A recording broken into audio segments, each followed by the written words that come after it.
তাহলে একদম সহজ। আল্লাহ তাআলা কোরআনুল কারীমের মধ্যে বলছে, কোন মানুষকে আমি রব্বুল আলামিন শুধুমাত্র তার বুদ্ধি বিবেকের হাতে ছেড়ে দেই নাই। তোমার বুদ্ধি খাটাইয়া তুমি ভালো পথে চলো, তোমার বিবেক খাটাইয়া তুমি ভালো পথে চলো। আল্লাহ বলে না, শুধু এইভাবে ছেড়ে দেই নাই আমি, বরং আমি রব্বুল আলামিন নবী, রাসূল, উলামায়ে কেরাম এবং আসমানি কিতাব ওয়াহী পাঠিয়ে সর্বযুগে সর্বজামানায় তোমার জীবন পরিচালনা করার পরিপূর্ণ দিক নির্দেশনা আমি আল্লাহ পাক তোমার জন্য প্রেরণ করেছি। সুবহানাল্লাহ। এজন্য শুধু একজন মানুষ শুধু বিবেক খাটাইলো আল্লাহ পাকের পূর্ণ হুকুম মেনে চলতে পারবে না, আল্লাহ জান্নাত জাহান্নামের পথে পারবে না।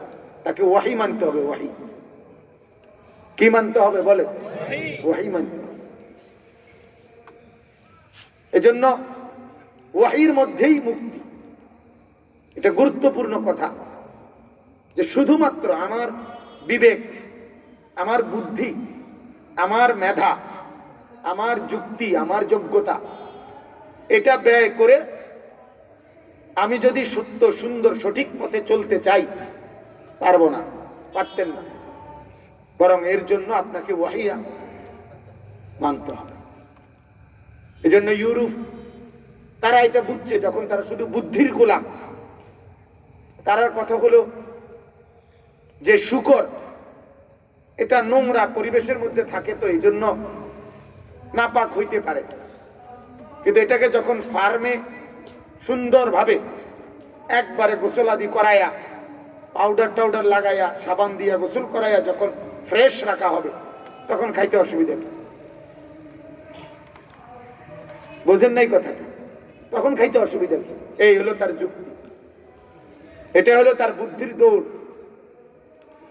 তার বুদ্ধির দৌড়। ইউরোপের কথা হলো একজন ছেলে আর একজন মেয়ে উভয়ে যদি সম্মত থাকে, তাহলে তাদেরকে একত্রে থাকতে অসুবিধা কি? অসুবিধা কি? এখানে শুধু অপরাধ হবে যে জোর করে সম্পর্ক গড়লে। যদি উভয়ে রাজি থাকে, সম্মত থাকে, তাহলে অসুবিধা নেই। এই হলো তাদের কি বুদ্ধি প্রসূত চেতনা, এতটুকুই তাদের সীমাবদ্ধতা। এজন্য তারা আপনার সাবান ব্যবহার করে, অথবা সাবানও না, পানিও ব্যবহার করছে না, আপনার শুধুমাত্র টিস্যু, অথবা শুধুমাত্র টিস্যু দিয়ে হাত মুছে কোনো একটা কিছুর মধ্যে হাত রাখে, একটা মেশিনের মতো, যাতে গরম একটা বাতাসের মতো বের হয়, হাওয়াটা শুকায় দেয়, শেষ। এটার মধ্যে একটা গ্রানওয়ালা, তাহলে দুর্গন্ধ চলে যায়। কিন্তু ইসলামের মধ্যে যেই ঢিলা কুলুক ব্যবহার করার যে বিধান, এটার কি দরকার? এরকম অযৌক্তিক অগণিত বিষয় আছে যেখানে শুধু বুদ্ধি আর বিবেক খাটাইলে মানুষ অনেক কিছু তার এলোমেলো হয়ে যাবে, কিন্তু ওয়াহীর দিক নির্দেশনা মতে চললে তার জীবন সরাসরি জান্নাত পর্যন্ত চলবে। এজন্য আমার মূল কথা হলো এই কথা বুঝানো, জান্নাত পর্যন্ত পৌঁছতে হলে, আল্লাহ তাআলার সন্তুষ্টির পথে থাকতে হলে আমাকে ওয়াহীর কোনো বিকল্প নাই। কোরআন আমি জীবনে পড়ি নাই, পড়তে পারিও না, আমি পূর্ণ মুসলমান হয়ে জান্নাতি হব, হবে না। রাসূলুল্লাহ সাল্লাল্লাহু আলাইহি ওয়াসাল্লামের হাদিসের সাথে আমার সংস্পর্শ নাই, নবীজির সুন্নাতের সাথে আমার সংস্পর্শ নাই, উলামায়ে কেরামের সাথে আমার সম্পর্ক নাই, কোরআন সুন্নাহর জ্ঞানের সাথে আমার কোনো সম্পর্ক নাই, জীবন গড়ার কোনো প্রেরণা নাই, এমনি আমি ভালো মানুষ, এমনি ভালো মানুষ। আপনি মনে করেন সবার পাবলিক প্লেসে সিগারেট খান না, যেহেতু আপনি ভদ্রলোক, বুঝের মানুষ, শিক্ষিত ভদ্র মানুষ, এই জন্য আপনি সবার সামনে কি খান না, সিগারেট খান না। আপনার বুদ্ধি এটা যে এটা একান্ত পরিবেশে খাইলে অসুবিধা নেই, পাবলিকের ক্ষতি না হইলে তো আসলে কি আল্লাহ তাআলা সিগারেটকে নিষিদ্ধ করছে এই কারণে যাতে পাবলিকের নাকে না ঢোকে? কথা বলেন না কেন? এটাই মাকসাদ। তো তাহলে আপনি বুদ্ধিটা এখানে খাটাইলেন কেন? এই কারণে বুঝাইতে চাচ্ছি যে কোরআন থেকে বঞ্চিত ব্যক্তি, রাসূলুল্লাহ সাল্লাল্লাহু আলাইহি সাল্লামের হাদিস থেকে বঞ্চিত ব্যক্তি, আল্লাহ এবং তার রাসূল থেকে ওয়াহি বুঝেন তো, মানে যেটা জিবরাইল আনে, সোজা কথা, যে কথাগুলো কে আনছে? জিবরাইল আনছে আল্লাহ পাকের কাছ থেকে, রাসূলুল্লাহ সাল্লাল্লাহু আলাইহি সাল্লামের কাছে, তিনি আমাদের জন্য পেশ করে গেছেন। এই ওয়াহিবিহীন সভ্য ভদ্র হয় না, হতে পারে না। এজন্য ইউরোপের কাছ থেকে কোনো মডেল, কোনো কালচার, কোনো সংস্কৃতি, কোনো উঠা বসা, কোনো চলাফেরার ঢং গ্রহণ করা একজন মুমিন আর মুসলমানের জন্য উচিত না। এক মুমিন আর মুসলমানের ঘুরে ফিরে প্রত্যাবর্তন স্থল কোরআন, নবীজি সাল্লাল্লাহু আলাইহি সাল্লামের সুন্নাহ। ওই জিনিসের জন্য আপনি যাবেন যেই জিনিসের ব্যাপারে কোরআন এবং সুন্নাহর মধ্যে কোনো দিক নির্দেশনা নাই, সেটা অন্যের কাছ থেকে নিতে পারেন। সেটা এরকম কিছু পৃথিবীতে নাই, এমন একটি জিনিস নাই। মা ফাররাতনা ফিল কিতাবে মিন শাই। আল্লাহ কোরআনে স্পষ্ট বলছেন, আমি এই কিতাবে কোনো কিছুর আলোচনা ছেড়ে দেই নাই। ওয়া নাযালনা আলাইকাল কিতাবা তিবয়ানান লিকুল্লি শাই। আল্লাহ বলেন, নবী আপনার উপরে এমন কিতাব নাজিল করেছি যা সকল কিছুর বিস্তারিত বর্ণনা, শুধু বর্ণনা না, শুধু ব্রেকিং নিউজ না, বিস্তারিত খবর, শুধু সংক্ষিপ্ত বক্তব্য না, পূর্ণ খবর। তিবয়ানান লিকুল্লি শাই। আবার আল্লাহ বলছেন, ওয়া আনজালনা ইলাইকাল কিতাবা লিতুবাইয়িনা লিন-নাসি মা নুজিলা ইলাইহিম।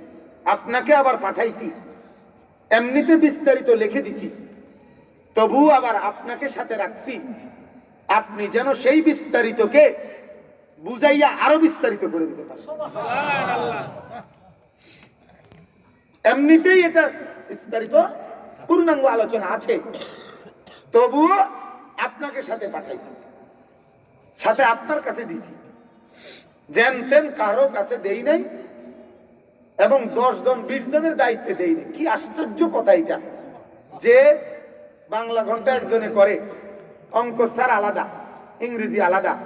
এটাও যদি হইতো যে আবু বকরও তো আরবেরই সন্তান, পূর্ণ আরবি জানে, 2-4-10 পারা, ওনার দায়িত্বে দিত যে তুমি এটা ক্লাসটা তুমি এটা চালাই রাখো, ওমর তুমি একটা ক্লাস চালাই রাখো, তুমি এটা বুঝাই দিও, আবু বকর তুমি এটা বুঝাও, তাইলে আমার নবীর উপরে চাপটা একটু কম পড়বে।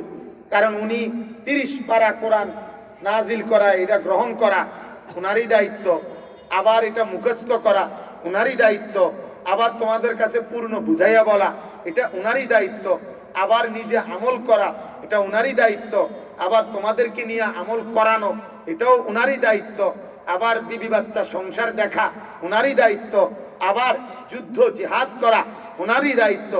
এত ঝামেলা না দিয়া তোমরা নিজের মানুষ ভাগ করে নাও। রব্বুল আলামিন বলে, না, আমি কোনো ভাগাভাগি করি নাই, বরং পুরা 30 পারা কোরআন পুরা অক্ষর অক্ষর একজনের উপরে নাজিল করেছি, প্রতি অক্ষর একজনকেই বলছি আপনি পুরাটা বুঝায় দেন।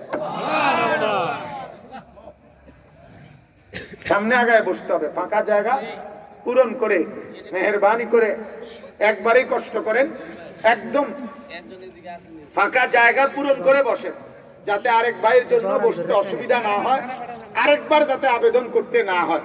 লোকাল বাসের মতো প্রত্যেকবারে আফগান ফিরছাউন, এটা ভালো কথা না, একবারই বসে। ওই যে যেটা আপনি কারে চান, আপনি আইলে অসুবিধা কি? আমরা ওনা আসে, আমরা আপনি আসেন না, আপনি আসেন আগে।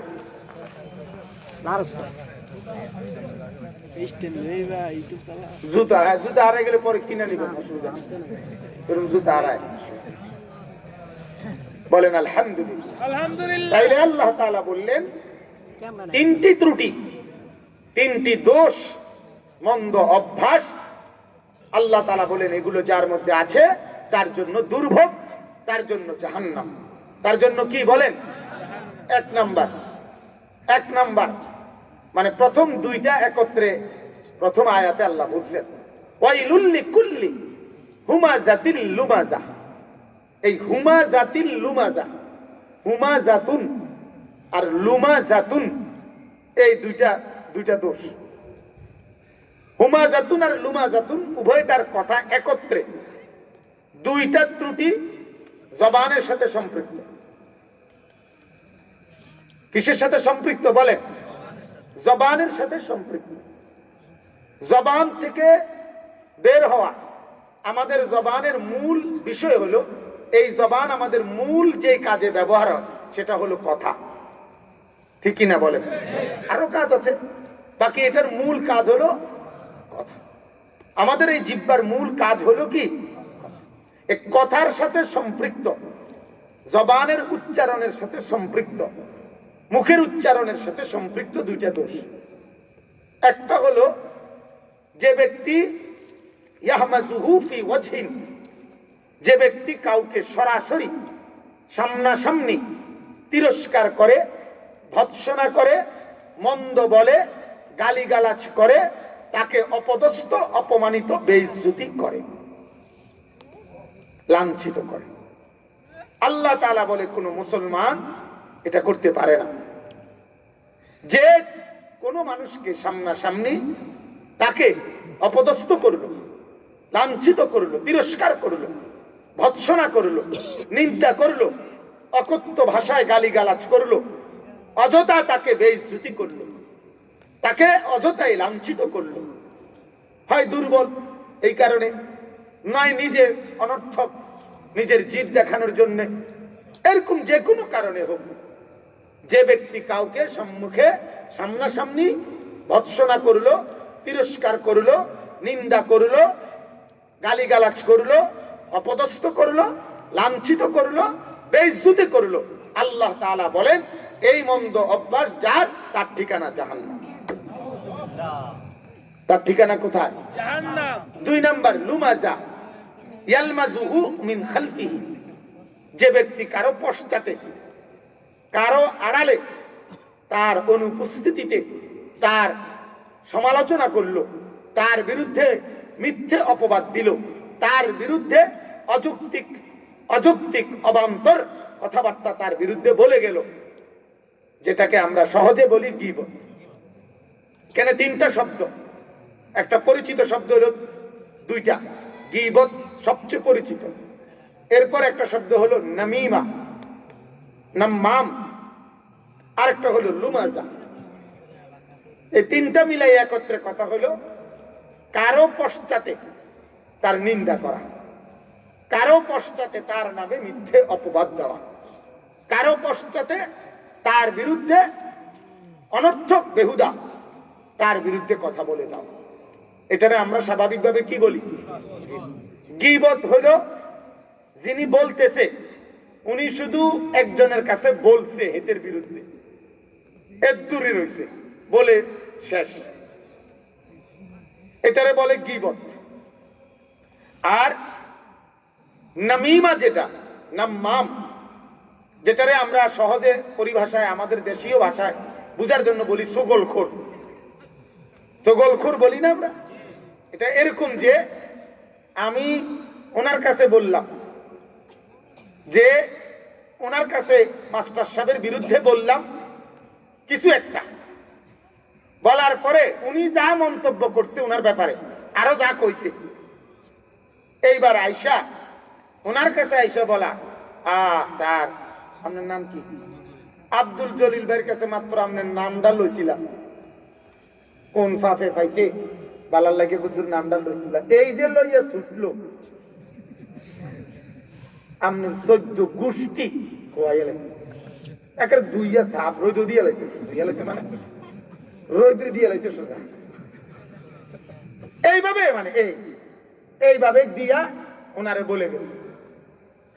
এরপরে উনি চলে গেছে, এরপরে দুজনে লাগিয়ে গেল আর কি, এই তুই বেটা, তোর দেখতে তো আমার দেখলে আসদেস, অনে না বুঝছি তুই কি জাতের মানুষ, এই লাগাই দিল। এটারে বলা হয় নাম্মাম। এটা হলো মানে ডাবল স্ট্যান্ডার্ড, দ্বিমুখী সাপ। দ্বিমুখী সাপ যে উভয়কে কি করে লাগায় দেয়, যে উভয়ের কাছে একজন আরেকজনের বিরুদ্ধে সমালোচনাটা করে উভয়ের মধ্যে দ্বন্দ্ব লাগায় দেয়। এটা গীবতের চাইতেও নিকৃষ্ট। এটা গীবতের চাইতেও কি? আল্লাহ পাক রব্বুল আলামিন বলেন, ওয়াইলুল লিকুল্লি হুমাযাতিল লুমাযা। আমার বাপ, আমার একটা তবিয়ত, আমি সবসময় চেষ্টা করি, ফিকির করি আর কি, পরিচিত আয়াত পরিচিত শব্দ বললে এগুলো মোটামুটি পড়ার মধ্যে থাকে, মানুষের সুবিধা হয়, বুঝতে সুবিধা হয়। তো যাই হোক, তাহলে এটা বললাম, আল্লাহ তাআলা বললেন ওয়াইলুল লিকুল্লি হুমাযাতিল লুমাযা। এই দুইটি মন্দ অভ্যাস যার আছে, যে মানুষের পশ্চাতে মানুষের নিন্দা করে, মানুষের বিরুদ্ধে মিথ্যা অপবাদ রটিয়ে দেয়, মানুষের বিরুদ্ধে বাজে কথা বলে বেড়ায়, এই অভ্যাস যার আছে, এবং যে মানুষকে সামনাসামনি তিরস্কার করে, ভৎসনা করে, গালি দেয়, নিন্দা করে, লজ্জিত করে, লাঞ্ছিত করে, অপদস্থ করে, বেইজ্জতি করে, আল্লাহ তাআলা বলেন এমন অভ্যাস যার মধ্যে আছে তার ঠিকানা জাহান্নাম। আমার ভাই, বিষয়টাকে এবার একটু একত্রে ব্যাখ্যা করে একসাথ করলে বিষয়টা হলো, এক মুমিনের জন্য এই উভয় অপরাধের ক্ষেত্রে লক্ষ্য করলে একটা বিষয় লক্ষণীয়, সেটা হলো এক মুমিনের জন্য হিফজুল লিসান, জবানকে হেফাজত করা, জবানকে গুনাহ থেকে হেফাজত করা, এটা একজন মুমিনের জন্য মৃত্যু পর্যন্ত জরুরি। মুমিন তার জবান নষ্ট করতে পারে না। মুমিন কি করতে পারে না? যে জান্নাতে যেতে চায়, যে কোথায় যেতে চায়? জান্নাত প্রত্যাশী মুমিন, আখিরাত প্রত্যাশী মুমিন, সে তার জবান হেফাজত করতে হবে। জবানের খুব দাম, খুব দাম, খুব দাম। বিশ্ববিখ্যাত বুজুর্গ সাহাল ইবনে আব্দুল্লাহ তুস্তারি এক বড় বুজুর্গ ছিলেন। তিনি বলেন, সাহাল ইবনে আব্দুল্লাহ, এই বেটা, এই কথা কও কে না, আরো দূরে গিয়ে রোদে রোদে দেখুন, রোদ উঠছে যেখানে, ওখানে বলো কথা। কাফের। তো তিনি বলেন, এক বাচ্চা যখন মায়ের পেটে থাকে, এই বাচ্চা যখন মায়ের পেটে থাকে, তখন বাচ্চাকে মায়ের পেটে রাখেই আল্লাহ তাআলা মার পেটেই ওই বাচ্চার রিজিকের ব্যবস্থা করে, খাবারের ব্যবস্থা করে। তো জানেন কিনা খাবারের ব্যবস্থা করেছে? জানেন কিনা? সেই খাবারটা কি? মার নাপাক রক্ত। মায়ের পেটে বাচ্চার খাবারটা হলো মার কি? নাপাক রক্ত। এজন্য মাদের যখন গর্ভ সঞ্চার হয়, তখন তাদের মাসিক বন্ধ হয়ে যায়। আল্লাহ তাআলা ওই রক্ত রিজার্ভ করে, এটাকে রিজার্ভ করে। এরপরে আল্লাহ তাআলা সেটাকে তার মায়ের পেটের ওই বাচ্চার জন্য সরবরাহ করে। কিন্তু আশ্চর্যের কথা যেটা, হযরত সাহাল ইবনে আব্দুল্লাহ বলেন, লক্ষণীয় বিষয় হলো এই খাবার জন্মের পর থেকে আমরা দেখি মানুষ খাবার তো তার এই মুখ দিয়েই খায়, কিন্তু এই মুখ যেহেতু আল্লাহ তাআলা বানাইছেন পবিত্র রাখার জন্য, এজন্য আল্লাহ তাআলা মায়ের পেটে তার খাবারের ইন্তজাম তো রাখছেন নাপাক রক্ত।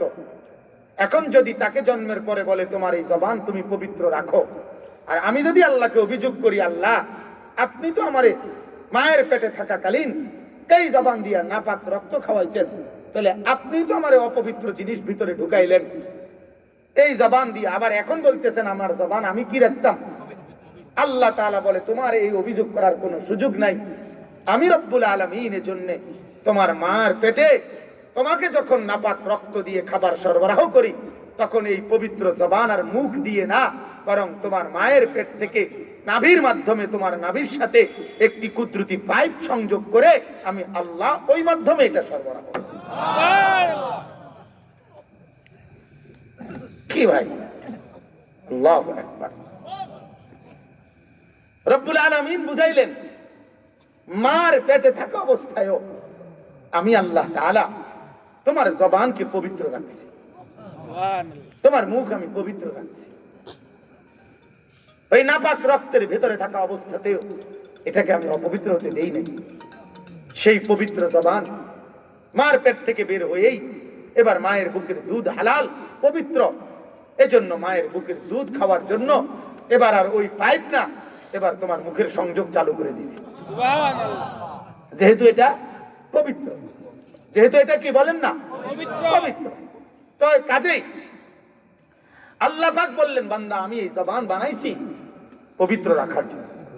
তাহলে সেই জবানে তুমি আমার নিষিদ্ধ যে আচরণই করবা তখনই তোমার এই জবান অপবিত্র হয়ে যাবে। সোজা কথা, ঠিক কিনা বলেন?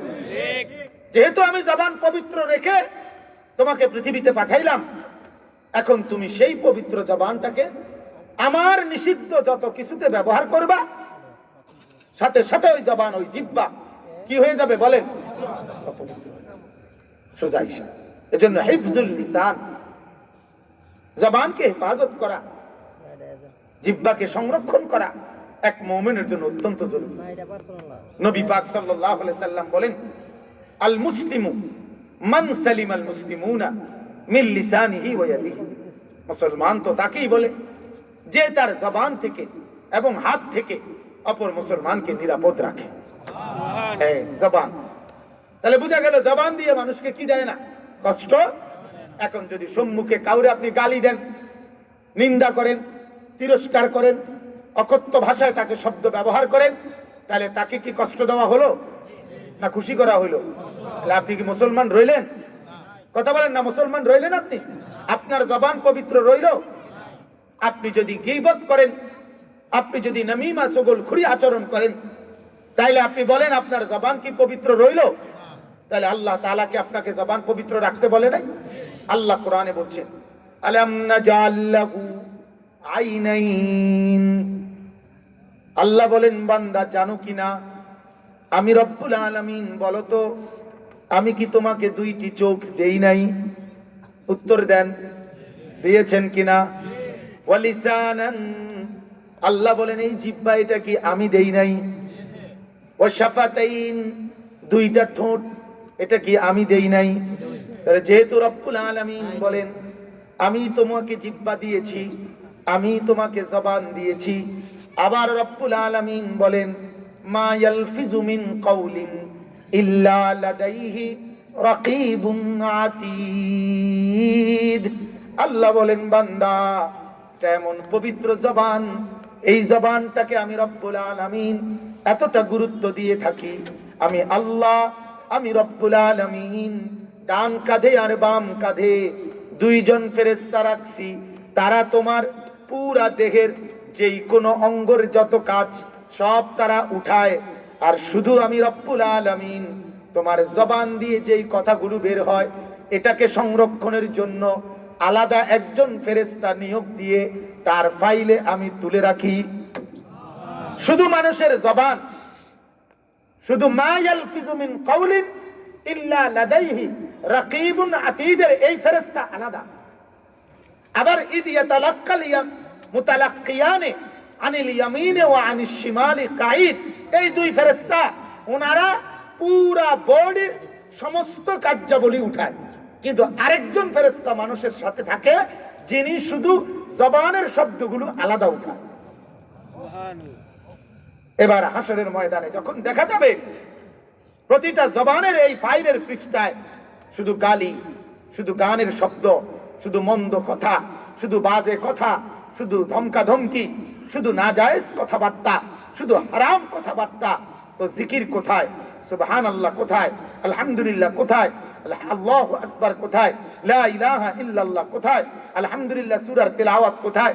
সূরা ইয়াসিনের তিলাওয়াত কোথায়? সূরা বাকারার তিলাওয়াত কোথায়?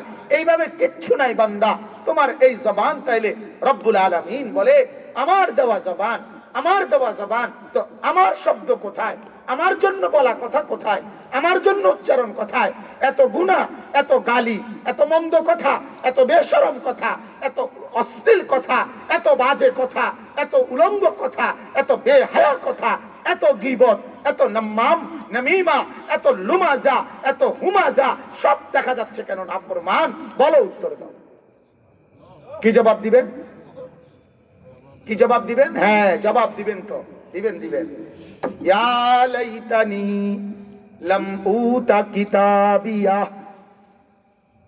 আল্লাহ বলেন ওয়া আম্মা মান উতিয়া কিতাবাহু বিশিমালিহি, যাকে রব্বুল আলামিন তার বাম হাতে তার জিন্দেগীর আমলনামা দিবেন, সাথে সাথে নাফরমান বাম হাতে আমলনামা পেয়েই বলবে ইয়া লাইতানি লাম উতা কিতাবিয়া, হায় আজ যদি এই আমলনামার খাতা আমি না পেতাম, আমাকে যদি না দিত, ওয়ালাম আদরি মা হিসাবিয়া, আমার হিসাব যদি আমি না জানতাম, আমার হিসাবের খাতা যদি আমি না দেখতাম। আল্লাহ বলে নাফরমান বলবে মা আগনা আন্নি মালিয়া, হায় আফসোস, আমার মাল আমার সম্পদ আমার কোনো উপকারে আসলো না। আলাকা আন্নি সুলতানিয়া, আমার রাজত্ব, আমার বাহাদুরি, আমার ক্ষমতাও তো আজ চলে গেল। আজ আমার মাল কোনো কাজে আসলো না, আজ আমার রাজত্ব কোনো কাজে আসলো না, আজ আমার হিসাব আমার হাতে চলে আসলো। সাথে সাথেই আফসোস করবে। আর নাফরমান যখন বলবে আমার এই খাতা যদি আমার হাতে না আসতো, আমার হিসাব যদি আমি না দেখতাম, কিন্তু আমার আল্লাহ রব্বুল আলামিন বলবেন খুযুহু ফাগুল্লুহ, খুযুহু ফাগুল্লুহ, খুযুহু ফাগুল্লুহ। নওজোয়ান বন্ধু, নওজোয়ান সাথীরা, যুবক ছেলেরা শোন বন্ধু, আমি তোদের সেই দরদি ভাই, আমি তোদের সেই দরদি বন্ধু। আজ বহু বছর যাবত বারবার বারবার বারবার বারবার कभी इधर कभी उधर, कभी जमी पर कभी आरश पर, कभी दर बदर, मुझे कोई घर नहीं, मुझे एक आशिकाना दिल है। এক কবি বলছেন আমার কোনো ঘর নাই, আমি এক আশিকানা দিল নিয়ে ঘুরি, কখনো এদিকে কখনো এদিকে, কখনো নিচে কখনো উপরে, কখনো দুয়ারে দুয়ারে, কবি ইধার কবি উধার, কবি জমি পর কবি আরশ পর, কবি দর বদর, দুয়ারে দুয়ারে দুয়ারে দুয়ারে ঘুরে এই কথা বলছি বন্ধু। প্রতি শব্দের উচ্চারণ রেকর্ড হচ্ছে, প্রতি শব্দের উচ্চারণ রেকর্ড হচ্ছে। রাত গভীরে যেই নারীর সাথে কথা বলছো রেকর্ড হচ্ছে দোস্ত, যেই মেয়ের সাথে কথা বলছো রেকর্ড হচ্ছে দোস্ত, যেই গানের শব্দ উচ্চারণ করছো রেকর্ড হচ্ছে বন্ধু। চায়ের দোকানের যত গল্প রেকর্ড হচ্ছে বন্ধু, যত গালি, যত মন্দ উচ্চারণ, যত অসভ্য শব্দের ব্যবহার সব রেকর্ড হচ্ছে। সেদিন আল্লাহ বলবেন, নাফরমান বলবে এটা যদি আমাকে না দেখাইতো, আর আল্লাহ বলবেন খুযুহু ফাগুল্লুহ, ফেরেশতারা তারে ধর তারে ধর তারে ধর তারে ধর, ফাগুল্লুহ তারে বেঁধে ফেল, সুম্মাল জাহিমা সাল্লুহ, তারে আগে ধর তোরা, আর তারে বাঁধে, শক্ত করে বাঁধে। ইন্নাহা আলাইহিম মুসাদা, আল্লাহ বলে জাহান্নামীকে আমি প্রথমে আগে বাঁধ দিব খুঁটির মধ্যে, এরপরে আগুন ধরাবো। দুনিয়ায় আগুন লাগলে তো মানুষ ছুটাছুটি করে, দুনিয়ায় আগুন লাগলে তো ছুটাছুটি করে, কিছুক্ষণ হলেও তো বাঁচতে চেষ্টা করে। আল্লাহ বলে না, আমি শক্ত মজবুত খুঁটির মধ্যে আগে জাহান্নামের শিকল দিয়ে বাঁধ দেব। তুম্মা ফি সিলসিলাতিন যারউহা ৭০ দিরাআন, ৭০ গজ লম্বা, ৭০ গজ লম্বা জাহান্নামের মোটা শিকল দিয়ে আমি রব্বুল আলামিন আগে বাঁধ দেব। ফাসলুকু, এরপরে ফেরেশতাকে বলবো এবারে টাইনা হেসরাইয়া তারে নিয়ে যা। ইয়াসলাহা মাদমুমাম মাদহুরা, আল্লাহ বলবেন তোরে বেইজ্জতি করে ধাক্কাইতে ধাক্কাইতে লাইঠাইতে লাইঠাইতে জাহান্নামে নেওয়া হবে। তাইলে জবানের প্রতি শব্দ রেকর্ড হচ্ছে। কি হচ্ছে বলেন? হ্যাঁ, জবানের হেফাজত করেন। মুরব্বীরা জবান হেফাজত করেন, নওজওয়ানরা জবান হেফাজত করেন। মুরব্বীরা চায়ের দোকানের আড্ডায় কি কথা বলেন হিসাব করেন, বারের গীবত করতে বসলে কিভাবে বলেন হিসাব করেন। তুচ্ছ তাচ্ছিল্য কারণে মানুষকে অপদস্থ লাঞ্ছিত করেন, হাসতে হাসতে গালি দেয়, হাসতে হাসতে, কথার কোনো যুক্তি নাই, কোনো কারণ নাই, একেবারে বিনা কারণে অযৌক্তিক ভাবে শুধু শুধু গালি দেয়। এরম অসভ্য লোক আছে কিনা বলেন? কথাই বাইর হয় না গালি ছাড়া, এবং শুরুই করবো মা বললইয়া, শুরুই করবো মা বলল, নিজের বউরও গাইল্লায়, নিজের পুতেরও গাইল্লায়, মহল্লার মানুষকেও গাইল্লায়। ছি ছি ছি ছি, এক মুসলমান এত নিকৃষ্ট হয় কিভাবে?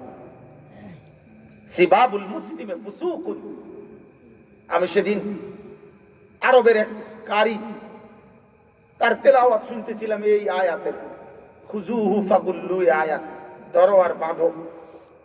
বিশ্বাস করেন এই তেলাওয়াত শুনলে আপনারা পাগল হয়ে যাবেন। এই হারামের ইমাম, এই বেটার ইমাম সাহেব আর আগাইতেই পারতেছে না, মানে এইটাই কেবল বলতে আছে আর অঝরে শিক্ষায় রাখাইতে আছে যে আইকে বলবে রব্বুল আলামিন হাসরের ময়দানে, ধর তারে, ধর তারে, ধর দে ফেরেশতা, বাঁধে তারে শক্ত করে বাঁধ। ওয়ালা ইউতিকু ওয়াতাকাহু আহাদ, এমন শক্ত বাঁধন আর কেউ বাঁধবে না। আল্লাহ বলেন আমার মতো মজবুত বাঁধার কেউ বাঁধবে না। ওয়াইলুল লিকুল্লি হুমাযাতিল লুমাযা। তাইলে মূল কথা, আমি অনেক কিছু বলতে না পারি, কিন্তু মূল এটা, আমার মূল কথা, প্রথম কথা এটা, জবানের হেফাজত। কিসের হেফাজত বলেন? জবানের। জবান হেফাজত করে।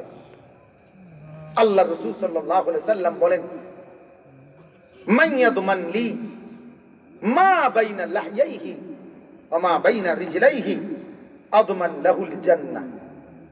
আল্লাহ রাসূল বলেন, আমার উম্মত দুইটা জিনিস তুমি ঠিক রাখবা, তুমি আমারে এই ওয়াদা দাও, আমি তোমারে জান্নাতে ঘর ঠিক রাখুম, আমি ওয়াদা দিলাম।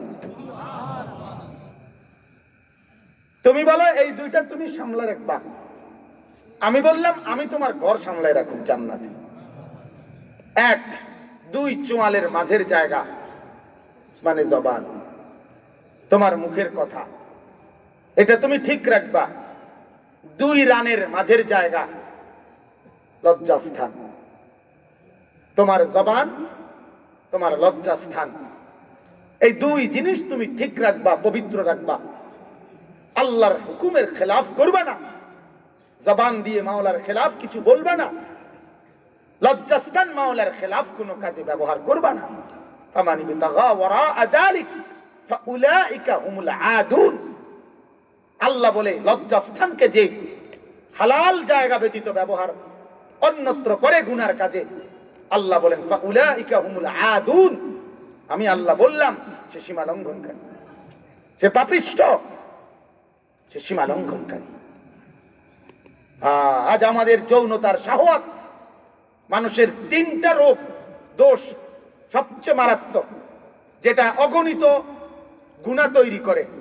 এক নাম্বার হলো শাহওয়াত। এক নাম্বার কি?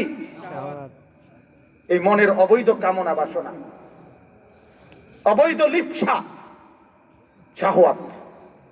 এটা মানুষকে হাজারো গুনাহ। এক যুবক 1000 না 10,000 নারীর উলঙ্গ ছবি দেখতেছে, তারে জিজ্ঞাসা করো না এতগুলো নারী দিয়ে তুমি কি করবে? না শাহওয়াত। এটা মূলত কি? তার লজ্জাস্থানের শাহওয়াত এটা। আর অগণিত মানুষ প্রতিদিন আল্লাহর নাম মুখ দিয়ে একবারও বাইর হয় না, দুনিয়ার বেহুদা কথাবার্তা লক্ষ কোটি বার বের হয়। এটা তার জবানের খেলাফ, জবানের কি? গুনাহ। এজন্য আল্লাহ রাসূল বলছে তোমার জবান ঠিক রাখো, তোমার লজ্জাস্থান ঠিক রাখো, আমি তোমার জান্নাতে ঘর ঠিক রাখো। আল্লাহ রাসূল সাল্লাল্লাহু আলাইহি ওয়াসাল্লাম বলেন কুল খাইরান ওয়া ইল্লা ফাসমুত। নবী বলছে আমার উম্মত কথা বললে ভালো বলবা, না হইলে চুপ থাকবে। তাহলে মুমিনের জন্য অনুমতি যা বলবে সে বলবে ভালো, ভালো ছাড়া মন্দ কথা বলার অনুমতি জান্নাতি মুমিনের জন্য নাই। নাই তো কি থাকতে হবে? কথা বলেন না, নয়তো কি থাকতে হবে? চুপ থাক। আরো আশ্চর্য কথা হইল, আজীব কথা, আল্লাহ বলেন ইয়া আইয়ুহাল্লাযীনা আমানুত্তাকুল্লাহ ওয়া কুলু কাওলান সাদীদা। আল্লাহ বলেন হে মুমিন, আমি আল্লাহকে ভয় করো আর তোমার কথা ঠিক রাখো। মানে যা বলবা সাদীদ, সঠিক কথা বলবা। কয় তুমি শুধু একটা ঠিক রাখবা যে যা বলবা সঠিক বলবা, তোমার বাকি সব আমি ঠিক করে দেব। ইউসলিহ লাকুম আমালাকুম, বাকি সব আমি ঠিক করে দেব। তুমি শুধু কি ঠিক রাখবা? জবান ঠিক রাখবা, বাকিটা আমি ঠিক রাখবো, আমি ঠিক রাখবো। এই জন্য জিকিরের কথা এতবার বলছে কেন? উযকুরুল্লাহ যিকরান কাসীরা। আর কোন হুকুম এরকম নাই, বেশি বেশি বেশি বেশি জিকির করো। নামাজ, আল্লাহ বলছে ইন্নাস সালাতা কানাত আলাল মুমিনিনা কিতাবাম মাওকুতা। নামাজ নির্দিষ্ট সময়ে আদায় করো। একটা টাটকা রোদ উঠছে, একবার সূর্য মধ্যখানে, ওখান সেজদা দিও না। সূর্য ডুবছে, এখন কি দিও না। তাইলে বোঝা গেল নামাজের মধ্যে বাইন্ডিং আছে, রোজার মধ্যে বাইন্ডিং আছে, হজ্জের মধ্যে বাইন্ডিং আছে, যাকাতের মধ্যে বাইন্ডিং আছে। কিন্তু জিকির একটি ইবাদত যে শুধু সারাক্ষণ আল্লাহকে ডাকো, কারণ জবান আমি বানাইছি আমাকে ডাকবার জন্য, এটার কোনো লিমিটেড নাই, এটা আনলিমিটেড। আনলিমিটেড যিকরান কাসীরা। এজন্য আমি অনেক সময় উদাহরণ দিয়ে বুঝাই এটা। এই মোবাইল, আমার মতো এরকম বেয়ারেমা মোবাইল তো সবাই নাই, যাই হোক, তো না পয়সা আছে, পয়সা পয়সা আছে, হ্যাঁ। তো তো এই মোবাইলে মনে করেন গজল চলে, গজল, তো গজল চলতেছে, মনে করেন চলতেছে চলতেছে, কল আসলে মোবাইলের সিস্টেম হলো কল আসে, রিং হয়, এবার রিসিভ করলে কথা বলা যায় পরিষ্কার, ওই গজল বন্ধ হয়ে গেছে, নিজে নিজে বন্ধ হয়ে গেছে। এখন কথা শেষ, 2 মিনিট পরে কথা শেষ হইলে তখন আবার বন্ধ করে দেয়, মানে কথাটা শেষ করে লাগে, অটোমেটিক গজল আবার কি ওঠে, শুরু হয়ে যায়। ঠিক কিনা বলেন? আল্লাহ তাআলা এই জবানের ব্যাপারে আল্লাহ এটাই বলছে, বান্দা এই জবানের ডিউটি হলো জিকির। জিকির চলবে যখন যেখানে যেই দরকারি কথাটা তোমার বলা দরকার, তখন জবানে এটা ব্রেক দিয়া ওই কথাটা বলবা, ওইটা শেষ, অটোমেটিক আবার জিকির চালু করবে। সুবহানাল্লাহ। ইয়া আইয়ুহাল্লাহ, না এরা এখন এরা ওয়া শুননা গিয়া চাইলো না, তারা পরে আইছে লাগে তো দরদ দেখা জায়গা আছে, গাই দেন না, একটু জায়গা করে দেন। আমি বলছি যে সমস্যা হইলে আমার আজকে মূলত আমি আমার আরেক কানে, আমার মূল প্রথম দাওয়াত ছিল ওইখানে, পরে আসলে মাহফিল কোনোভাবে মিলাইতে পারি না। এই জন্য আমি একবারে নির্দিষ্ট একটা সময় যে বলছি আমি অল্প সময় কথা বলুক, মূলত এই জন্য আসলে একটু তাড়াহুড়া করি, নাইলে আপনার ঘরে কেমনে বাইল করতে হয় এই বালাই না, আরো সুন্দর করে বসাইয়া লম্বা সময় বলা দরকার। আমি বুঝি, আমার হৃদয়ে এই আবেগ আছে। আমি কখনোই কখনোই আমি চেষ্টা করি না যে সময়কে বেঁধে রেখে, মানে সময় গুণে ওয়াজ করা, এটা মূল মাকসাদ। কিন্তু আমাকে আরেকখানে যাইতে হবে, আমার আরেকটা বয়ান, এই জন্য আমি তাড়াহুড়া করছি। সম্মানিত হাজিরিন, আপনারা কষ্ট করে মেহেরবানি করে আরেক ভাইকে জায়গা করে দেন। দেখেন, এটা আরেকজনকে জায়গা দেওয়া, এই অনুরোধ সেলিম ভাইয়ের না, আমার না, সরাসরি আল্লাহ। কার কার? এটা কোরআনের আয়াত। আল্লাহ কোরআনে বলছে, তোমাদেরকে যদি বলা হয় ইজা কিলা লাকুম তাফাসসাহু ফিল মাজালিস, কোন দিনই মজলিসে তুমি অপরের জন্য একটু জায়গা প্রশস্ত করে দাও। আল্লাহ বলতেছে, আমি তোমার লাগা, তোমার কাছে আমি সুপারিশ করতেছি ওই লোকটার লাগা, ফাফসাহু, তুমি প্রশস্ত করে দিও, একটু জায়গা দিও তারে, ইয়াফসাহিল্লাহু লাকুম, আমি তোমারে জান্নাতে জায়গা দেব। সুবহানাল্লাহ। তাইলে তুমি এখানে 2 ইঞ্চি ছেড়ে দাও, আমি তোমারে বিস্তীর্ণ জান্নাত দিয়ে দেব। সুবহানাল্লাহ। কথা বললেন? সম্মানিত হাজিরিন, চলেন তাইলে বলতেছিলাম যে আল্লাহ পাক রব্বুল আলামিন আমাদেরকে বললেন অকুলু কাওলান সাদীদা, বান্দা তোমার কওল, তোমার শব্দ, তোমার উচ্চারণ, তোমার মুখের ভাষা, এটা তুমি ঠিক করে ফেলো। ইউসলিহ লাকুম আমালাকুম, তোমার বাকি সব আমল আমি ঠিক করে দেব। এজন্য জবান বড় দামি। বিশ্ববিখ্যাত বুজুর্গ লোকমানে হাকিম, যার নাম কোরআনে আছে, যার নামে সূরা আছে, সূরা লোকমান, তিনি প্রথম জামানায় এক লোকের গোলাম ছিলেন, এক মনিবের। তো ওই গোলাম উনারে একদিন ওই মনিব বলছিল, লোকমান একটা বকরি জবাই করে, ছাগল, বকরির সবচেয়ে উৎকৃষ্ট যেটা জিনিস ওটা আমার কাছে নিয়ে আসো। তো বকরি জবাই করে লোকমান তার মনিবের কাছে ওই বকরি মানে ওই ছাগলের জিহ্বাটা কাইটা এটা আইনা দেখতেছে, এটা এটার সবচেয়ে উৎকৃষ্ট জিনিস। কিছুদিন পরে মনিব আবার একদিন বলছে, লোকমান আজও একটা বকরি জবাই করে বকরির সবচেয়ে নিকৃষ্ট যেটা ওইটা আমার কাছে কেটে নিয়ে আসো। আজও লোকমান বকরি জবাই করে ওই জিহ্বাটা মনিবের সামনে আইনা পেশ করছে। মনিব বললেন, লোকমান কিছুদিন আগে সবচেয়ে উৎকৃষ্ট বলতে এটাই আনলাম, আজ আবার সবচেয়ে নিকৃষ্ট বস্তু বলাতে এটাই নিয়ে আসলাম, কি কারণ? মনিবকে লোকমানে হাকিম তিনি বলতেছেন, হ্যাঁ মনিব, এটাই মূল কথা। এই জবান এটা যদি আল্লাহ তাআলার রিজার খুশির উপরে ব্যয় করে, তো এই পুরা বডির সবচেয়ে দামি জিনিস এটাই, আর এটাকেই যদি গুনার কাজে ব্যবহার করে তো সবচেয়ে নিকৃষ্ট জিনিস এটাই। জবান এক কথাই বুঝে গেলে যাবেন, জবানের হেফাজত। কিসের হেফাজত বলেন? জবানের হেফাজত। এক মুমিনের জন্য আল্লাহ পাক এত বড় কথা কেমনে বললেন পুরা কোরআনে? আর কোন অপরাধের শাস্তি বলতে গিয়া এতটা সাংঘাতিক ভাবে আল্লাহ তাআলা উদাহরণ দিয়েছেন আর কোন? আইয়ুহিব্বু আহাদুকুম আন ইয়াকুলা লাহমা আখিহি মাইতান ফাকারিহতুমুহু। গীবত করছো বান্দা, আরেকজনের সমালোচনা করছো বেহুদা।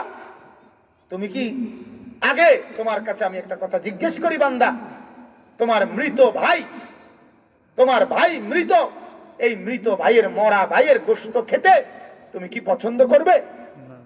কথা বলেন না, বলেন বলেন, কখনোই না।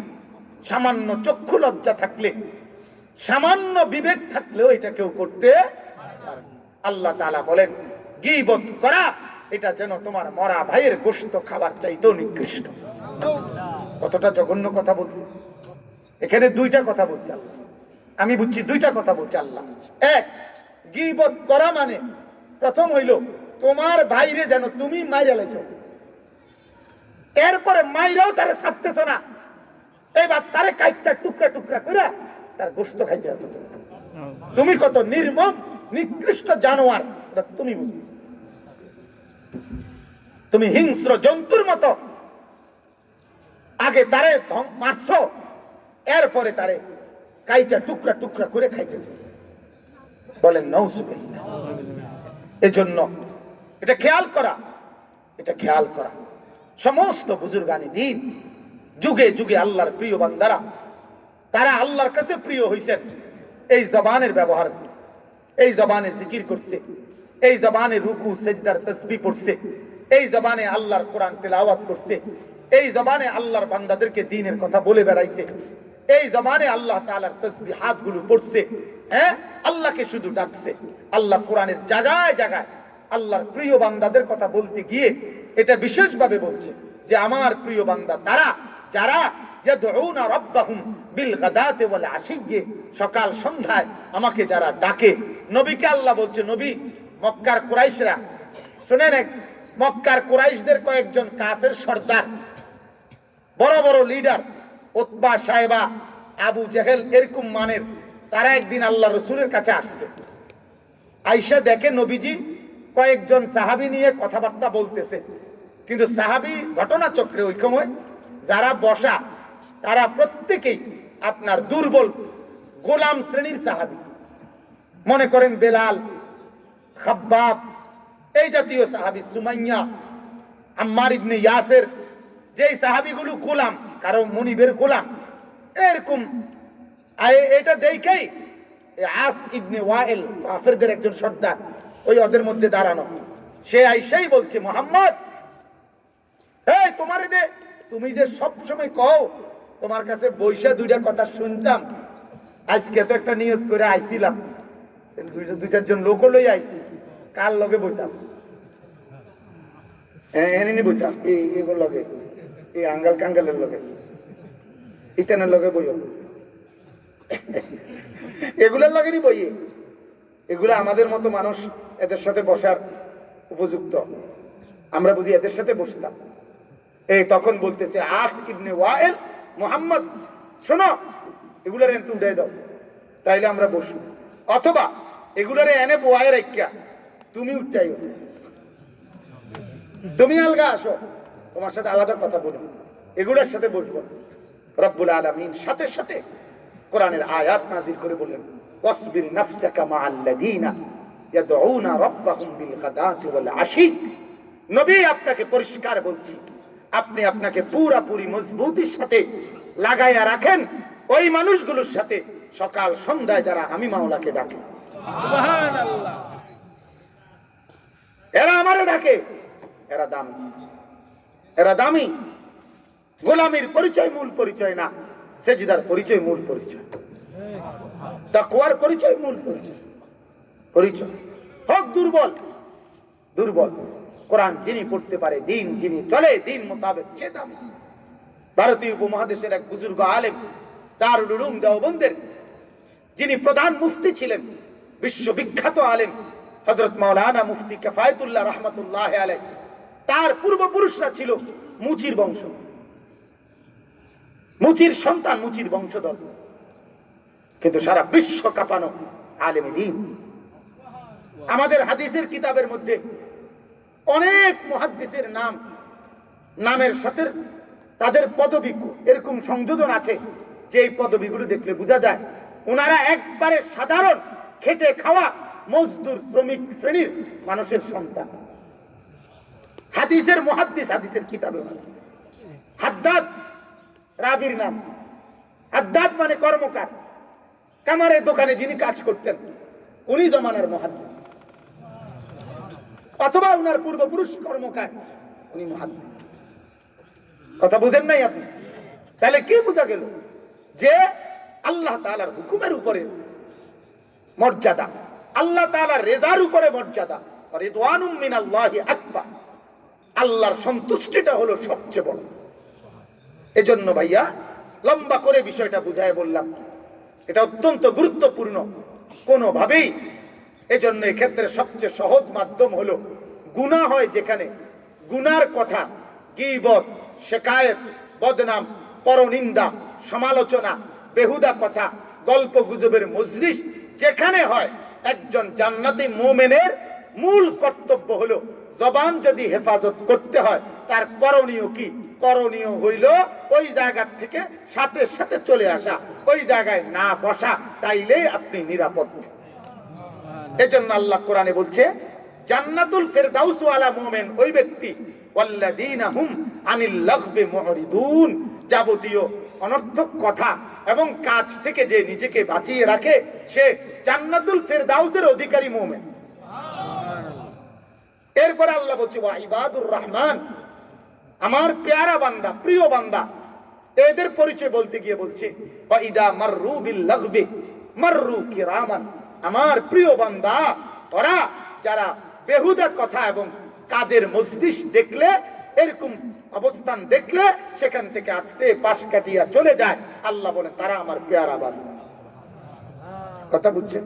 আর আমাগো খাসিয়ত হইল যে আমরা কথা নাই যেটা হাওলাত কইরা কথা কই, হাওলা বুড়ার জান চলে না। বুড়া শেখ হাসিনা খালদা জিয়ারে বুদ্ধি দেন, চা দোকানে বুদ্ধি, বুড়ার নিজের জান চলে না। কাশে উনি বেরামে কাশে উনি বুদ্ধি দেখ, আমার কথা হইলো এটা, তাই বেটি কারে জিঙ্গাইয়া কি করে না করে, কোন জিঙ্গাই নি দুইটা কথা, এবারে জিঙ্গাই ওনার জিঙ্গাই দোকানদারে টাকা পাইয়া গিয়া 3 মাস টিয়া ঘুরা, বেটা টাকা দেখা না, বাকি টিয়াটা দেয় না। হ্যাঁ বেটা হাসিনা কাল আর কি হাসিনা কাল দিয়ে আমেরিকারে বুদ্ধি দেয়, গোটা পৃথিবী চালায় এখানে ফালতু লোক। এটা ফালতু লোক কিনা বলেন না কেন? পৃথিবীর ফালতু কথার শ্রেষ্ঠ মজলিস হলো চা দোকান। ফালতু কথার সবচেয়ে দামি জায়গা কোথায়? চা দোকান, চায়ের স্টল। এজন্য কোনোভাবেই একজন মুসলমান চায়ের স্টলে গল্প করবেন না। দাড়িওয়ালা মোমেনরা, মুসলমানরা, বাবারা, আপনাদের এই জিন্দেগির এই হায়াত বড় গনিমত। আল্লাহ রাসূল বলছে, যাকে বুখারীর riwayat আযারাল্লাহু ইলা ইমরিইন আখরা আজালাহু হাত্তা বালাগা 60 সানা, নবীজি বলেন, বুখারী শরীফের riwayat, আল্লাহ রাসূল বলে, যাকে আল্লাহ তাআলা হায়াত বাড়িয়ে 60 বছর হায়াত দিবেন, এবার এই লোক কেন জাহান্নামী হলো, কেন জান্নাতের আমল করতে পারলো না, হাসরের ময়দানে এই লোকটা আল্লাহর কাছে কোনো উযর পেশ করতে পারবে না। কি বলবেন আপনি? কি বলবেন? আল্লাহ, পান খাওয়ার কারণে টাইম পাইছি না, বন খাওয়ার কারণে সুযোগ পাইছি না, বিড়ি খাইতে খাইতে সুযোগ পাইছি না, চা দোকানে গপ মারতে মারতে সুযোগ পাইছেন না। তো ওই মনে রাখেন, আয়াত মনে আসেনি? খুযুহু ফাগুল্লু, আল্লাহ বলবে, ধর তারে, বান্দে দে, বান্দে তারে, বান্দে। সুম্মাল জাহিমা সাল্লু, ফেলা তারে জাহান্নামে, ফেলা, ফেলে দে, ধাক্কায় ধাক্কায় ফেলা। ইদা উলকু ফিহা সামিউ লাহা শাহীকান ওয়া হিয়া তাফুর, আল্লাহ বলে, জাহান্নামীকে যখন ফেরেশতারা নিক্ষেপ করবে, জাহান্নামী নিকৃষ্ট গাধার মতো বিকট ভাবে চিৎকার করবে। আর ফেরেশতারা তখন বলবে, এই নাফরমান, চিৎকারও কেন? আলাম ইয়াতিকুম নাযীর, তোরে কি কেউ জাহান্নামের ভয় দেখায় নাই? এখন চিৎকার করো। ওই নাফরমান তখন বলবে, বালা, হ্যাঁ হ্যাঁ ভাই, বলছিল, কত মৌলবী বলছিল, বুঝি নাই রে, মিথ্যা মনে করছি, মনে করছি হুজুরের কথা, আরে খামখেয়ালি কথা মনে করছি। আজে না বুঝলাম হুজুরদের কথাগুলোই সত্য ছিল। ঠিক কিনা বলে? কারণ হুজুরদের কথা এগুলো আমাদের এই কথা। আমি কেমনে কেমনে আসছি গাড়ি দিয়া, কথা বুঝি, কয়টা বাঁক ঘুরছি, কয়খানে গিয়া অপেক্ষা করছি, এটি নিয়ে তখন কইছি আমরা না, কথা বলেন না কেন? তাইলে আমার কথা কি? আমার জবানে না, আমার কথা বলেন না কেন? জবানে না কার? আমার কথা কার? কথা কার বলেন না? তাহলে হুজুরকে কথা কি? আবার কথা তো আল্লাহ। তাহলে আপনি অবজ্ঞা করছেন তো আল্লাহর কথাকে। আজান আল্লাহ কোরআনে বলছে, ইজা নুদিয়া, তোমাদেরকে যখন আমার পক্ষ থেকে ডাকা হয়, এটা কর্মবাচক শব্দ, মাজহুলের সিগা, ইজা নুদিয়া। আরে মুয়াজ্জিনরা আমি দাঁড় করাইছি, আমি বলছি, বেলাল এলান লাগা, এলান লাগা, আমি বলছি, ডাক আমার পক্ষ থেকে, ডেকে দাও মানুষগুলোকে। তাহলে আল্লাহ বলেন, জবানে না মুয়াজ্জিনের, শব্দগুলো তো আমার। তাইলে কথার জবানে না হুজুরের, শব্দগুলো তো কার? আয়াতগুলো তো কার? আল্লাহর। এজন্য খেয়াল করেন ভাই, সর্বোচ্চ গুরুত্ব দিয়ে আপনাদেরকে দরদ দিয়ে বললাম, জবান যেন একটা গালি মুসলমান হয়ে থাকলে আর কাউকে দিবেন না, বলেন ইনশাআল্লাহ। এই ব্যাপারে সর্বশেষ, এই ব্যাপারে শেষ যে জরুরি কথা, আজকে যেমন মজমা জমায়া কি সুন্দর হয়ে পড়ছে, আমার তো দিল চায় 3টা-4টা পর্যন্ত ওয়াজ করতে। আর না, আমার কাম আছে। বলতেছিলাম অনেক সুন্দর, আল্লাহ আপনাদেরকে খুব বরকত দান করেন। এটা আমি দেখছি সব সময় আমাদের এই অঞ্চলে, আপনাদের এই মহব্বত, এই ভালোবাসা, এই হৃদয়ের টান, এটা শুধুই আল্লাহর জন্য, শুধুই আল্লাহর জন্য। শুধুই কার জন্য বলেন? আল্লাহ রাসূল বলছে, দুই বান্দা যদি আল্লাহর জন্য একত্র হয়, আল্লাহর মহব্বত নিয়ে আলাদা হয়, তো ওই দুইজনকে, উভয়কে আল্লাহ তাআলা আরশের নিচে জায়গা দান করবেন। চলেন, আমি ভালোবাসি আল্লাহর জন্য, আপনারাও ভালোবাসেন আল্লাহর জন্য, ঠিক আছে না? ইনশাআল্লাহ। ভালোবাসি কার জন্য? আল্লাহু আকবার, নারায়ে তাকবীর, আল্লাহু আকবার। ইসলামের বিধান যেখানে আমরা আছি সেখানে, আলেম ওলামা যেখানে আমরা আছি সেখানে, জীবন আছে যেখানে আমরা নাই সেখানে, আলেম ওলামা যেখানে আমরা আছি সেখানে, টুকুল ঘুর যেখানে আমরা নাই সেখানে। কোনোভাবে ইনশাআল্লাহ এটা হিম্মত করেন, এটা হিম্মত করেন। 10 জন আল্লাহর বান্দা হিম্মত করেন, দিল থেকে হিম্মত করেন, বাজে কথা বলবো না, বাজে কথার মজলিসে বসবো না। বসবো বিড়ি খাই না লাগে বইবে না, বিড়ি খাই না, এটা একটা আফত ছাড়ার কিচ্ছু না। বিড়ি খাই না মানুষ অপবিত্র, দুর্গন্ধওয়ালা মানুষের লগে বসবেন না। সোজা কথা বলি, আখিরাতকে মহব্বত করেন, আল্লাহকে মহব্বত করেন, আল্লাহকে মহব্বত করেন। দুনিয়ার সব মালিক দিচ্ছে, সে মালিককে ডাকেন। এজন্য অবশ্যই কোন গুনার প্রোগ্রাম, গুনাহের কোনো কিছু নিজের মোবাইলে ব্যবহার করবেন না। গুনাহের কথাবার্তা নিজের মোবাইলে বলবেন না। যুবক যুবক বন্ধু, বন্ধু আমি বারবার বলছি, কোনোভাবে দোস্ত এক বন্ধু আরেক বন্ধুকে হাসতে হাসতে গালি দিবা না, বাজে কথা বলবা না, বাজে অসভ্য কথা, নোংরা কথা বলবা না। এই জবান পবিত্র জবান, আল্লাহ তাআলা যেন আমাদেরকে হেফাজতের তৌফিক দান করে, বলেন আমিন। বলতেছিলাম যে এই কথাটা, যে আল্লাহর নবী সাল্লাল্লাহু আলাইহি সাল্লাম বিদায় হজ্জের মাঠে আরাফাতের ময়দানে, যেদিন আল্লাহর নবী সাল্লাল্লাহু আলাইহি সাল্লামের সবচেয়ে দীর্ঘ আখিরি খুতবা, মানে যে খুতবা লম্বা করছেন এবং শেষ দীর্ঘ খুতবা ছিল বিদায় হজ্জের খুতবা। আরাফাতের ময়দানে প্রায় ১.৫ লাখের চাইতে বেশি সাহাবী, আল্লাহু আকবার। আজ ছিল, সেই দিনটাই ছিল নবীজি সাল্লাল্লাহু আলাইহি সাল্লামের জিন্দেগীর সবচেয়ে সুখের দিন, সবচেয়ে খুশির দিন। সেদিনে তিনি, যেই মানুষটা একজন মাত্র খাদিজার কাছে আইসা গারে হেরাত থেকে কথা বলা উদ্বোধন করছিলেন, প্রথম উদ্বোধন করছেন কয়জন রে নিয়া? একজন শ্রোতারে নিয়া, একজন শ্রোতার সামনে যিনি কালেমার দাওয়াত শুরু করছেন। আজ ১.৫ লাখের চাইতে বেশি সাহাবী পুরা আরাফাতের ময়দানের মধ্যে লাব্বাইকের আওয়াজে যখন থই থই করছে, মুহাম্মদে আরবির গলার আওয়াজ তখন মুখ দিয়া বাইর হইছে। সুবহানাল্লাহ, আল্লাহু আকবার, আল্লাহু আকবার। হাসরের ময়দানে জান্নাতে চলেন একটা নিয়ত করি, রাসূলুল্লাহ সাল্লাল্লাহু আলাইহি সাল্লামকে বলবো, নবী ওই হেরারে লইয়া আরেকবার খারান চাই, আপনার সাহাবীগুলোরে নিয়ে একবারে দাঁড়ান, আমরা একটু দেখি সেই দৃশ্য। তো আল্লাহ রাসূল সাল্লাল্লাহু আলাইহি সাল্লাম সেখানে তিনি খুতবা দিতে গিয়ে এই প্রথম, এই কথাটাই প্রথম তিনি আল্লাহ রাসূল কথা উদ্বোধন করছেন কি দিয়া?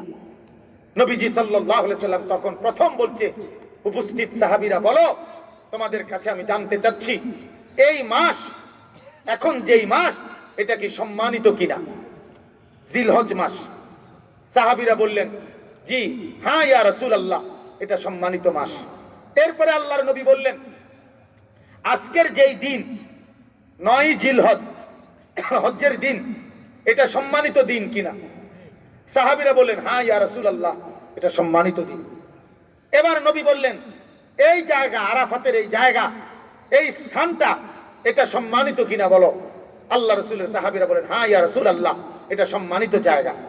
নবীজি বললেন, তাইলে তোমরা শোনো, 3টা জিনিস তোমাদেরকে এখন বলে নিলাম। 1 নাম্বার, এই মাস সম্মানিত, এই দিন কি, এই স্থান। আল্লাহ রাসূল বলেন, আমার সাহাবীরা তাহলে শুনে নাও, এই মাস যেমন সম্মানিত, এই দিন যেমন সম্মানিত, এই স্থান যেমন সম্মানিত, একজন মুসলমানের নিকট আরেকজন মুসলমানের জান, মাল, ইজ্জত এরকমই সম্মানিত। সুবহানাল্লাহ। এই কথা বলে বক্তব্য শুরু করছে। তাহলে শুনে নাও, এক মুসলমান আরেক মুসলমানের জানের ক্ষতি করবে না, এক মুসলমান আরেক মুসলমানের মালের ক্ষতি করবে না, এক মুসলমান আরেক মুসলমানের ইজ্জতের ক্ষতি করবে না। মুসলমানের যুবক, তুমি যেই মুসলমানের বোনকে বেইজ্জতি করছো, তুমি যেই মুসলমানের বোনের পিছনে ঘুরছো, তো তুমি এক মুসলমান সন্তান হয়ে তুমি আরেক মুসলিম বোনকে বেইজ্জতি করতে পারো না, কারণ তুমি মুসলমান। মুসলমান তাকে বলে যে জাতির এক মুসলমান এক মুসলিম বোনের ইজ্জতের উদ্ধারের জন্য পুরা কাফেলা কোরবান করে দিয়েছে, পুরা কাফেলা কোরবান করে দিয়েছে। মুহাম্মদ ইবনে কাসেম আরব থেকে সিন্ধু বিজয়ের জন্য আসছে শুধু এক বোনের ইজ্জত রক্ষার্থে, এক মুসলিম বোনের ইজ্জত রক্ষার্থে। আর তোমার দ্বারা আজ হাজারো মানুষ অনিরাপদ, অনিরাপদ। আল্লাহ আমাদেরকে মাফ করে দেন। তাইলে কি বোঝা গেল? কাউকে গালি দেওয়া, কাউকে মন্দ বলা, কাউকে তিরস্কার করা, কাউকে ভৎসনা করা, কাউকে সরাসরি অপমান করা, অথবা কারো পশ্চাতে গীবত, সমালোচনা, নিন্দা করা অযৌক্তিক, অনর্থক, তাহলে এই উভয় কাজ তাকে বেইজ্জতি করা। ঠিক কিনা বলেন? আর একজন মুসলমান আরেকজন মুসলমানের ইজ্জত নষ্ট করতে পারে না। ঠিক কিনা বলেন? তাহলে ইনশাআল্লাহ চেষ্টা করবেন তো? ইনশাআল্লাহ অবশ্যই অবশ্যই এটা খেয়াল রাখবেন। আল্লাহ তাআলা এরপরে বাকিটা শুধু তরজমা বলছি, বিস্তারিত কথা তো একটার ব্যাপারে বললাম। এরপরে তো দুইটা ত্রুটি। একটা দোষ হলো সামনাসামনি গালি গালাজ, মন্দ সন্দ, তিরস্কার, ভৎসনা করা। এটা কি উত্তম না অনুত্তম? দুই নাম্বার হলো পশ্চাতে কি করা? গীবত করা। তাফসীরের মধ্যে লিখছে সামনে আর পেছনের, এর মধ্যে পিছনের গীবত বেশি জঘন্য। কারণ পিছনে যার বদনাম করা হয় সে কারণ দর্শাবার সুযোগ পায় না। কথা বলেন না, বুঝেন নাই কথা? উনি তো সাফাই গাইতে সুযোগ পায় না। আপনি না ধারণা করে রাখছেন, হ্যাঁ, আপনি এরকম মনে করছেন, কইতে আছেন আপনি ব্যাখ্যা আপনার মতো করে, কিন্তু উনার কাছে যদি জিজ্ঞাসা করতেন তাইলে হয়তো বিষয়টা এই ছিল না যেটা আপনি বুঝে বোঝাচ্ছেন। ঠিক কিনা বলেন? কিন্তু আপনি তো উনারে জিগাইলেন না, আমি আরেকজনের কাছে বলিয়া একবারে তার 14 গোষ্ঠী উদ্ধার করে লাইলেন। ঠিক কিনা বলেন না? হ্যাঁ, এজন্য গীবত, পরের সমালোচনা বেশি জঘন্য। কারণ ওই ব্যক্তি কি করতে পারে না, নিজের কারণ দর্শাইতে পারে না, সাফাই গাইতে পারে না, কারণ তারা তো আপনি শুনান নাই। আর সামনাসামনি হ্যাঁ, সামনাসামনি আপনার এইটার মধ্যে একটা সুযোগ আছে, শুধু যে ওই প্রতিপক্ষ কিছুটা হইলেও জবাব দিতে চেষ্টা করে। আরে ভাই তুই আমার বুঝতে চেষ্টা করো, রাখো, আমি কথাটা আগে বুঝাইয়া বলি, আমার পরে গাইলাম তো পরে কথাটা বলার সুযোগ দিলে হইতে পারে রাগ হজম হয়ে যায়। ঠিক কিনা বলেন? এজন্য উভয় রকমের অপরাধ আমাদের পরিত্যাজ্য।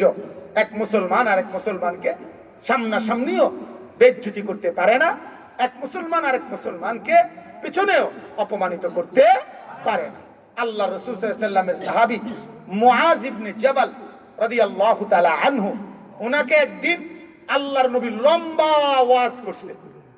উনি কেবল কয়, ইয়া রাসূলুল্লাহ, আটটু উপদেশ দেন। নবীজি আবার বলছে, এটা করো, ওটা করো, ওটা করো, ওটা করো, আরো কর।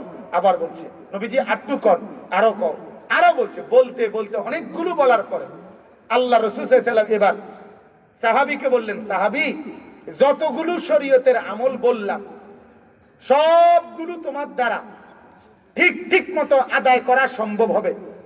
যতগুলো গুনার কথা বললাম সবগুলো তোমার দ্বারা ঠিক মতো বর্জন করা সম্ভব হবে। এরকম একটা আমল বলে দেই যেটা করলে সব আমলও করতে পারবা, সব বর্জনও করতে পারবা, সব ঠিক থাকবো। এরকম একটা আমল কইতাম না।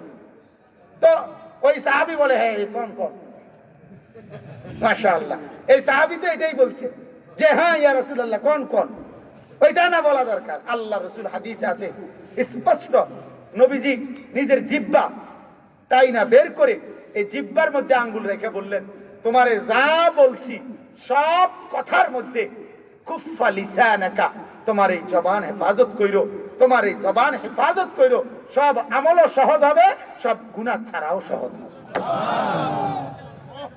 এটাই আল্লাহ বলছে ওখানে, ওয়াকুলু কাওলান সাদীদা, তুমি জবান ঠিক রাখো, ইউসলিহ লাকুম আমালাকুম, আমি তোমার সব ঠিক করে দেব। বলেন আলহামদুলিল্লাহ। আলহামদুলিল্লাহ। আল্লাযী জামাআ মালান ওয়া আদ্দাদা। তৃতীয় দোষ হইল, এটা ব্যাখ্যা ছাড়া শুধু তরজমা বলছি। আল্লাহ বলেন, ওই ব্যক্তি যে জীবনটা পুরাপুরি সম্পত্তি কেবল উপার্জন করে আর টাকা পয়সাই শুধু করে, ও আদ্দাদা, তার জীবনের স্বপ্ন সাধনা, রাত দিন উঠা বসা, হাঁটা চলা, কথাবার্তা, সর্বকিছুর মাকসাদ শুধু দুনিয়ার সম্পদ উপার্জন করা। এই যে 4টা বাজে উঠছে, রাত 12টা পর্যন্ত বক বক বক বক বক করতে আছে, শুধু পয়সা, শুধু ধান্দা একটাই, আরো চাই, আরো চাই, আরো চাই। কেন?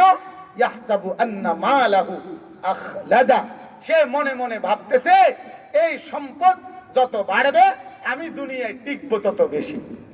বিল্ডিং যত মজবুত, টেকসই তত বেশি। ফাইলিং যত গভীর হবে আমি টিকমু তত বেশি। টাইলস যত ভারী হবে আমি টিকমু তত বেশি। সোফা যত গর্জন সেগুন কাঠ হবে তাহলে আমি বাঁচমু বেশি। কাজে বিল্ডিং এর দরজা যত মজবুত হবে আমারে আজরাইল আসার সম্ভাবনা তত কম। মরতাম না। আল্লাহ তাআলা বলে আমি আইসিইউর ভিতর থেকে লইয়াই, আইসিইউর ভিতর থেকে এটা এরকম ভাবে বানাইয়া পোটলার ভিতরে ঢুকাইয়া রাখে, পুরা নার্স দরজা বন্ধ রাখা, জানালা বন্ধ রাখে, ওইখানে একটা বাতাসও তো ঢুকতে পারে না, মশা তো দূরে থাকে আইসিইউর রুমের মধ্যে। ওইখানে আলগা রুগীর স্বজনও ঢুকতে পারে না অনুমতি ছাড়া। এইটার ভিতরে রাখা কম্পিউটারের স্ক্রিনের মধ্যে এমনি এমনি কাঁপবায়, মানে আছে আছে কয় আছে আছে আছে আছে আছে, হঠাৎ করে বলে নাই পেশেন্ট ডেড। পেশেন্ট কি? পেশেন্ট নাই। রব্বুল আলামিন বলে আমি সেখান থেকে নিয়ে আসি। তাইলে ইয়াহসাবু আন্না মালাহু আখলাদা। এবার একত্র করেন সবগুলো কথা। রব্বুল আলামিন বলেন ওয়াইলুল লিকুল্লি হুমাযাতিল লুমাযা। আল্লাহ তাআলা বলেন দুর্ভোগ লাঞ্ছনা জাহান্নাম ওই মানুষগুলোর জন্য যারা কাউকে সামনাসামনি, কাউকে ভৎসনা তিরস্কার গালি মন্দ দেয়, অথবা কারো পশ্চাতে কারো আড়ালে সমালোচনা করে।